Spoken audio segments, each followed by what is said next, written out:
I had to sing Little Red Corvette by Prince, and I had to belt it like I was in a metal band. There's a lot of confusion built around the unwritten rules in baseball. They've changed a lot, especially in the most recent years. And that got me thinking, what unwritten rules do I know? And what context can I add? And it turns out there's a lot. So this is Unwritten Rules Explained.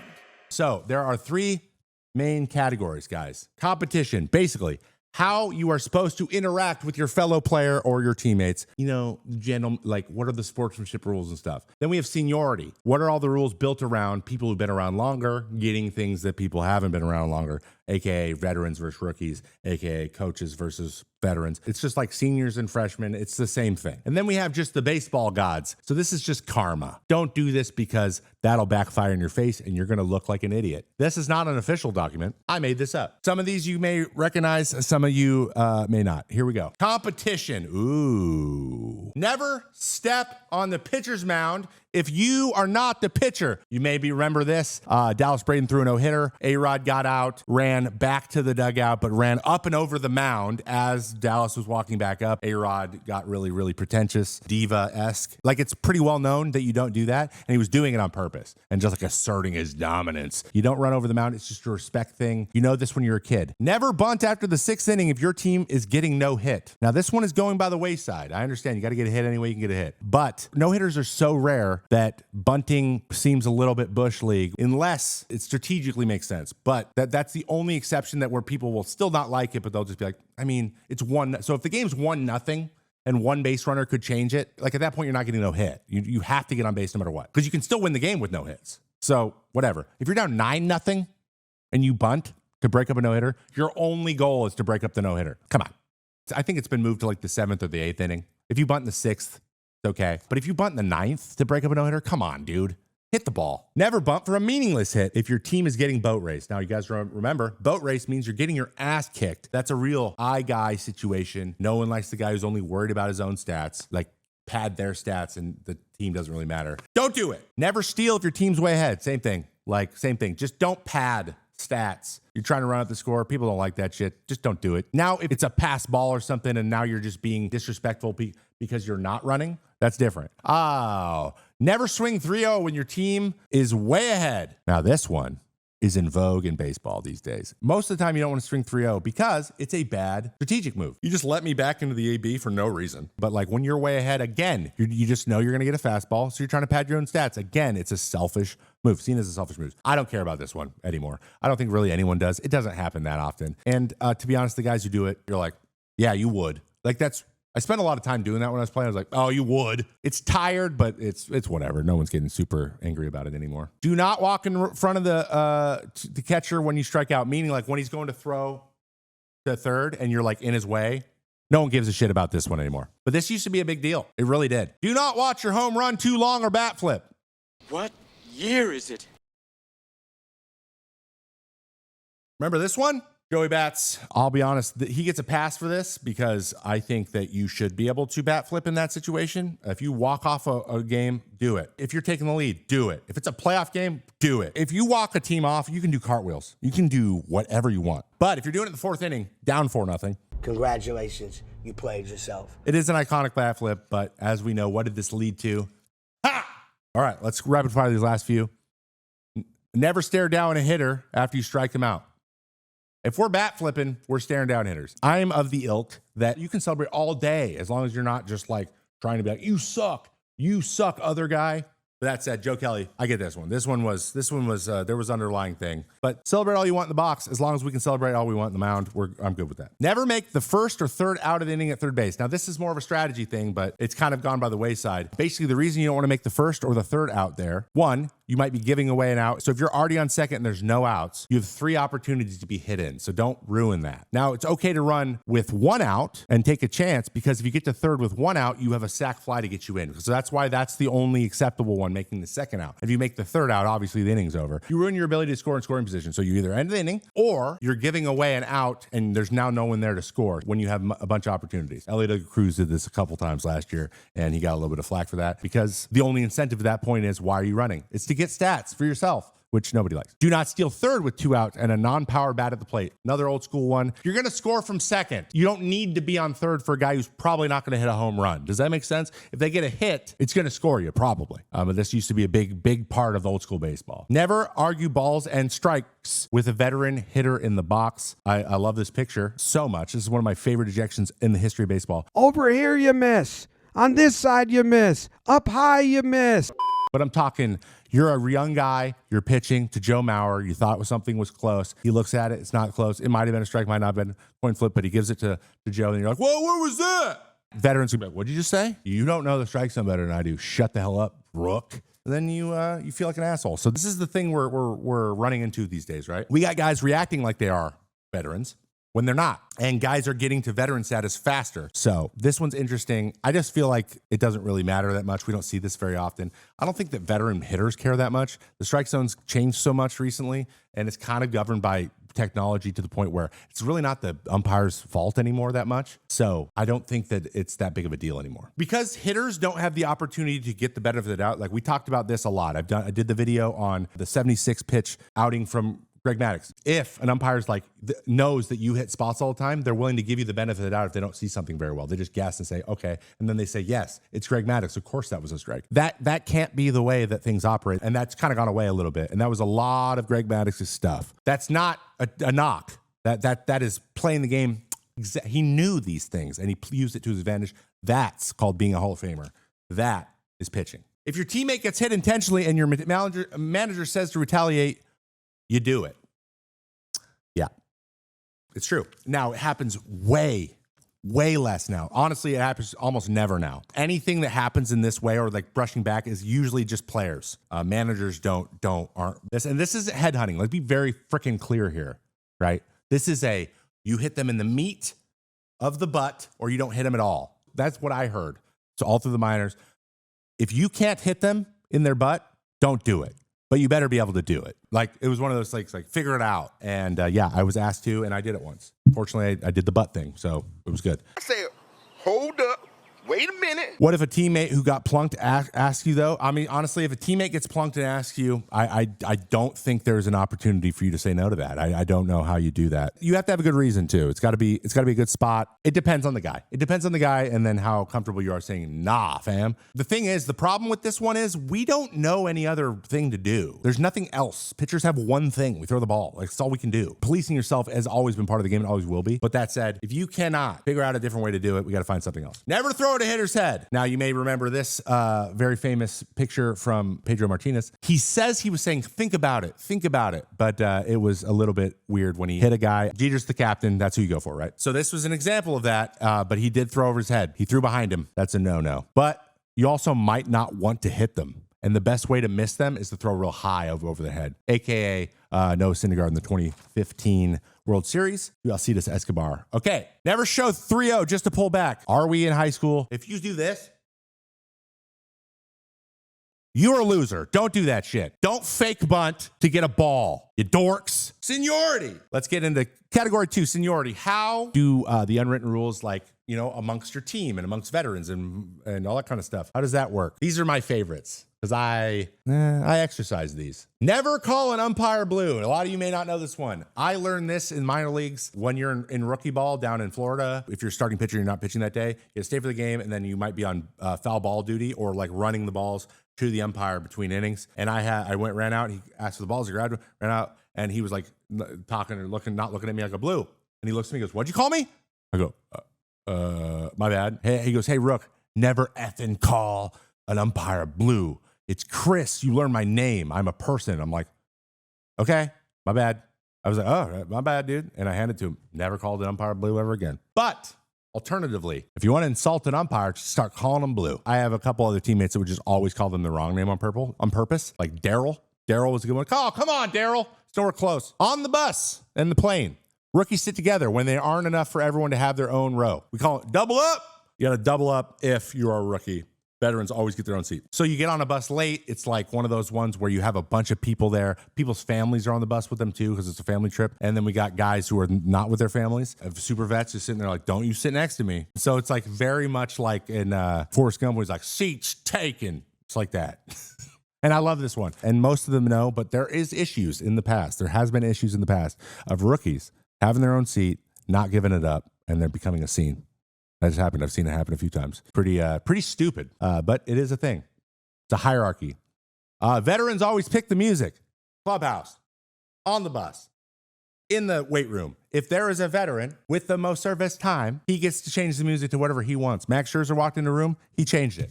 If he wanted to. Sometimes he didn't. He didn't care most of the time. But if it was something he didn't like, he's like, nope. And he would just turn it off. Usually someone gets designated as the clubhouse guy, and then everyone's just okay with it. Like Francisco Lindor didn't have the most service time, but he was doing the clubhouse music because it's just easier if one person is in control. But like on the bus, no one else got to do music. Tony Kemp chose music. And you know what it was? It was Drake.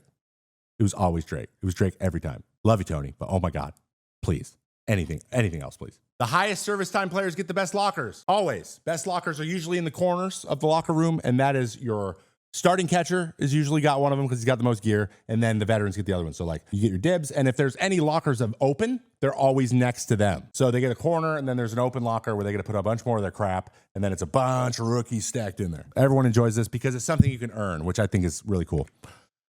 Veterans always pay for the younger guy's meal. You've heard about credit card roulette. Sometimes that happens. Okay, so if it's a bunch of young guys, they'll do credit card roulette, or there'll be one veteran, he'll make them do credit card roulette. Everyone throws their credit card into a hat. They take one back. They grab one out of it, like, oh no, that's me. Now I have to pay for everything. And then the person takes it back and they go run it. In reality, the veteran hat was covering it the whole time. It's just to scare the shit out of you. Most of the time. Sometimes though, once in a while, it's real and it's just funny. Especially when you get all the guys got high signing bonuses, because that's one of the things we make them tell us. But if the veterans take you out to lunch or dinner or breakfast or whatever, they always pay. Kyle Gibson talks about this a lot, about how like Phil Hughes and Glenn Perkins always took him out to breakfast and bought it for him. Is there a rookie dinner? There is a rookie dinner. It's usually at the beginning of the year, and the veterans pay for that. Shout out Joe Mauer. He always paid for our team dinner at the beginning of the year, which was the least he could do. I'm just kidding. He was awesome. Rookies will have to sing for the guys on the bus. This is real. When you are a rookie, if you have rookie status, at some point, you will have to come to the front of the bus. You will have to sing a cappella, or we'll give you the instrumental. Some guys are amazing at this. Some guys really don't like being embarrassed, and it's a rite of passage. I just sing Little Red Corvette by Prince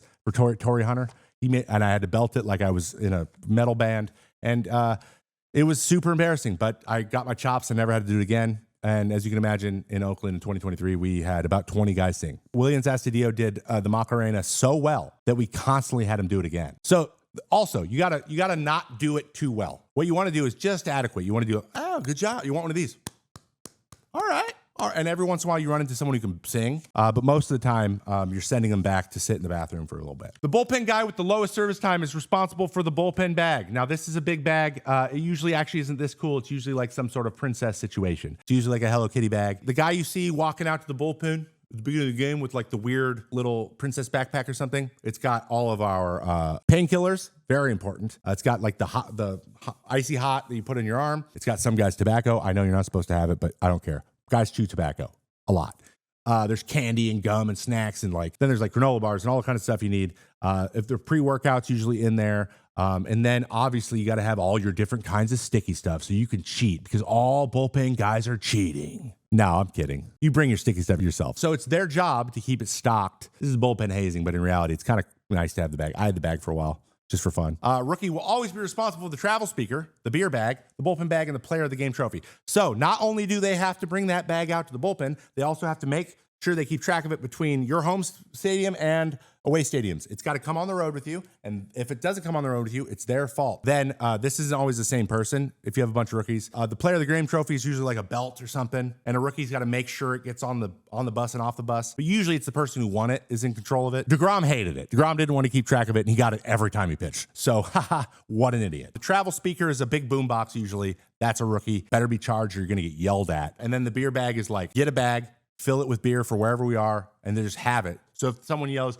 beer me, like you get up and you go give them one and whatever. And most of the guys don't even drink it. It's just like to make you do something. It's kind of silly, but yeah, we have all these little jobs. It's how we learn about what type of guy you are and how, if you can take a joke or not. Some guys are really gung-ho. They really enjoy doing it. They take it very seriously. Those guys get out of that job really quickly because we're like, yeah, it's not as fun because you like it too much. Veteran will buy his first show suit. It's for the plane. So basically, rookies would never have a suit because you don't make any money in the minors. For example, Mike Pelfrey bought me my suit. So he got me my first suit. It's from a place, custom tailor, spring training. Really nice. And it's customary to do that. Now, suits aren't really worn. So you find something else. So usually it's like, it'll be a pair of shoes, but usually it's like luggage. So they'll get you a really nice piece of luggage or like a really nice show bag, which is, I got Lucas Urseg his bag. He also won my spelling bee on the bus. We also did a spelling bee, but that's not normal. That was just for me because I'm a fucking nerd. And he got a nice Dior bag, which he still is rocking to this day. And he looks pretty dang good. That guy's got exquisite taste. Kind of bougie. A veteran must man the mic on the bus rides. I love this. Someone's got to be at the front of the bus. They grab the mic. You know, on like tour buses, they're like, on your left, you're going to see the Eiffel Tower. You know, that. You get it. You like do announcements. You do shout outs for guys who played well. You make fun of people. You do a hotline bling where people can text you anonymously to talk trash about other guys. And then it's up to you whether or not you want to expose who it was. I always did. So those things didn't go very well. And some people are good at it. Pete Alonso was phenomenal at it. Tyler Clippard was great at it. Some people just do it because there's no one else to do it. I was kind of my situation, but I was the oldest guy on the team. So someone had to do it. So I did it. And it always makes it's really important for camaraderie for sure. Rookies must participate in Rookie Dress Up Day. Now, Rookie Dress Up Day is usually your last road trip of the year. It's really unlucky if there's 3 cities, meaning you have to dress up in your costume between cities. It's usually themed. But my favorite one we ever did was in 2019 in Minnesota, and we did the Kentucky Derby. And so it was a bunch of people with the upper half was a jockey and the lower half was a hobby horse, and then we actually ran the races, which was so awesome. We ran 3 races, and Astadio went hard as hell and won the whole thing. We got him a prize, but it was funny. That was the extent of it. Some of them are fun, some of them are stupid. The ones I had in Minnesota when I was younger, they weren't great. I was like Superman once, and I just was kind of fat. But you can't opt out, and every once in a while you have a rookie go, I'm not doing that. It's embarrassing. And again, it's one of those things like, oh, okay, guy. Like, you got to do these things one time and you're done forever. Veterans get on the plane, bus, and elevator first. Pretty self-explanatory. Now, I've been on some teams that don't follow these rules, and it pissed me off because you're all getting there. You're all getting back to the hotel at the same time, like on the bus. So there's a lot of people waiting for elevators. When you're a rookie, you wait for a little bit. The Mets were definitely on top of this stuff. Twins were pretty on top of it. A's, not so much. Rookies should never be last to the field. Do not show up last to the field. That is before the game. It used to be you better be first, but now, with rest, and I'm a big proponent of resting, sometimes you play every day as a rookie and you need to rest. You should be able to rest as a rookie. You shouldn't have to put up with this stuff. But you should never be the last one, ever. Young guys take the first bus to the field on the road. I hate this. So when you get on a road trip and you're going to the field that day, there are 3 buses usually. There is the coach's bus. They get there first bus for players, second bus for players. With the Oakland Athletics, I was the only one on the second bus ever. Only one. First bus had about half the guys, and most of the team went on the coach's bus, which is like at 11:30. We got guys doing crossword puzzles for 3 hours, trying to wait to do anything because they thought they had to go to the field early. I hate it. You don't have to do it. Sleep. Go see the city. You get there an hour before stretch, you're fine. And it was just the most eyewash stuff. I hated it. I hate it. No goddamn shorts on the road. No goddamn it. And that means to the field, away from the field, anywhere. Don't wear shorts. It kind of went away. You can wear shorts like if you're going to lunch or whatever, just not to the field or away from the field because people are just Lululemon shortsing it up. The baseball gods, this is bad karma. Don't do these things.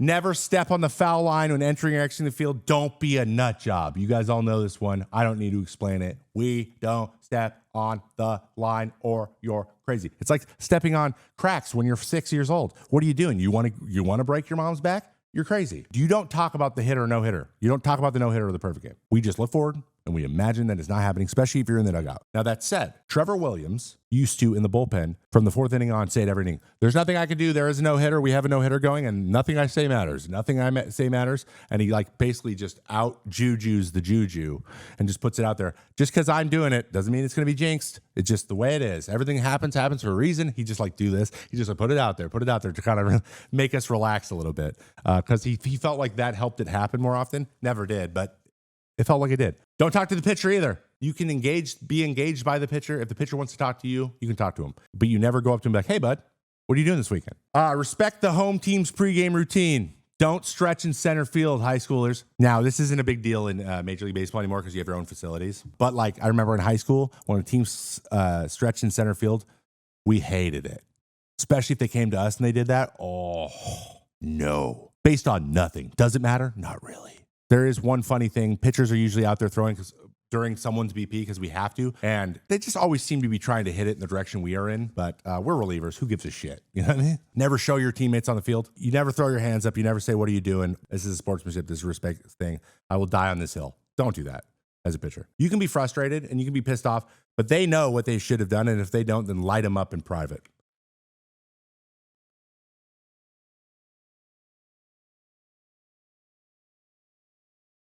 You get it. I'm okay with quick pitching. I think this is funny. Keep it up, Johnny. Love you, dude. Always back up your teammates when the bench is clear. If the bench is clear, you have to go out there. You can't stay in the dugout. You can't stay in the bullpen, even though it's 6.5 miles away. You have to get in there. Sorry. Always wear metal spikes when you're throwing on the mound. You would think that this would be obvious, but I once had a teammate throwing in rubber cleats, his bullpen, and I go, what are you doing? And he goes, they're sharp. He said, they're sharp to me. That's it. What? You know what he did? He ended up breaking the bottom of them off. Fortunately, it wasn't in a game because you actually have to wear metal cleats in games. But if you're throwing a bullpen, wear metal cleats or you look like an idiot. Those are the unwritten rules, as many as I could possibly think of. I think that was plenty. I'm pretty sure I just told you 50. If you like this video, leave a comment below on any unwritten rule I might have missed. Maybe I'll put it in a part 2. I don't think we're gonna be able to find enough for a part 2, but maybe. And like and subscribe to the channel because I'm trying to get to 100,000 subs because it would feel good. Thank you.